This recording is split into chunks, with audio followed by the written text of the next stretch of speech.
বিশ্বের ইতিহাসে অনেক শাসক এসেছেন, কিন্তু ইসলামের দৃষ্টিতে যার নাম স্বর্ণাক্ষরে লেখা তিনি হলেন আমিরুল মুমিনিন হজরত উমর ইবনুল খাত্তাব রাদিয়াল্লাহু আনহু। তিনি এমন একজন শাসক ছিলেন যার শাসনে মানুষ ভয় পেত না শাসককে, বরং ভালোবাসত ও ভরসা করত। হজরত উমর রাদিয়াল্লাহু রাতে ছদ্মবেশে রাস্তায় ঘুরে দেখতেন কোনো মানুষ না খেয়ে আছে কিনা। একজন শাসক হয়েও তিনি বলতেন, ফোরাত নদীর তীরে যদি একটি কুকুরও না খেয়ে মারা যায় তার দায় উমরের ওপর।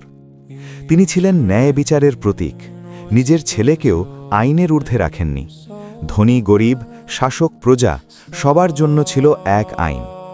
একবার জেরুজালেম জয়ের সময় বিশাল সাম্রাজ্যের খলিফা হয়েও তিনি সাদাসিধে পোশাকে উটের লাগাম ধরে হেঁটে শহরে প্রবেশ করেন। এই দৃশ্য দেখে শত্রুরাও বলে উঠেছিল, এমন ন্যায়পরায়ণ শাসক আমরা কখনো দেখিনি।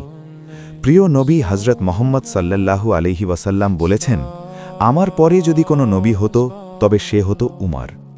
এই জন্যই বলা হয় হজরত উমর রাদিয়াল্লাহু শুধু ইসলামের নয়, বরং বিশ্বের ইতিহাসের সেরা শাসকদের একজন। আল্লাহ আমাদের ন্যায়পরায়ণ হওয়ার তৌফিক দান করুন। আমিন।